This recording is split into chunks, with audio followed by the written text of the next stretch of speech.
14 April 1912 کو برطانوی بحری جہاز ٹائٹینک برف کفتودے سے ٹکرا کر ڈوب گیا۔ ویکیپیڈیا کے مطابق ٹائٹینک ایک مشہور برطانوی مسافر بحری جہاز تھا جو اپنے پہلے ہی سفر کے دوران میں ایک برفانی تودے سے ٹکرا کر ڈوب گیا تھا۔ السلام علیکم دوستو، ویب ٹی وی میں خوش آمدید۔ اس حادثے میں ہلاک ہونے والوں کی تعداد 1512 افراد تھی۔ ٹائٹینک نے امریکی شہر نیو یارک کے لیے اپنے سفر کا آغاز برطانوی شہر ساؤتھمپٹن 10 اپریل 1912 کو بندرگاہ پر سفر کے لیے تیاری سے کیا تھا۔ یہ شمالی بحری اوقیانوس میں ڈوبا۔ اس کا ملبہ ابھی سمندر میں 3 یا 4000 میٹر گہرائی میں موجود ہے۔ اپنے سفر کا آغاز کے چوتھے اور 5ویں روز کی درمیانی شب اس میں سوار 1512 مسافروں کی زندگی کا چراغ اس وقت گل ہو گیا جب یہ سمندر کا بادشاہ برف کے ایک بہت بڑے تودے سے ٹکرا کر 2 ٹکڑے ہو گیا۔ لائف بوٹس کے ذریعے وائٹ سٹار لائن کمپنی کی ٹائٹینک کی صرف 722 مسافر زندہ بچ پائے۔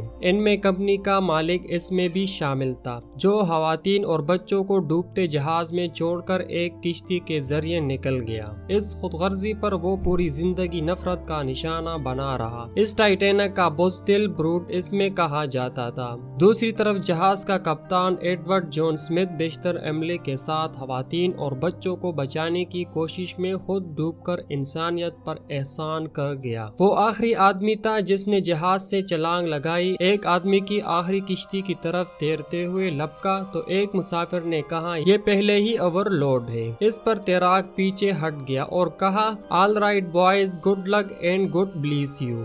یہ جہاز کا کپتان 62 سالہ ایڈورڈ جان سمتھ تھا۔ دوسروں پر اپنی جان نچھاور کرنے کے عظیم جذبے کو خراج تحسین پیش کرنے کے لیے اس کا مجسمہ اسٹیفورڈ میں نصب کیا گیا ہے۔ ٹائٹینک پر ہالی ووڈ میں ایک زبردست فلم بھی بنائی جا چکی ہے، جسے گزری ہوئی صدی کی سب سے بڑی فلم گردانا گیا۔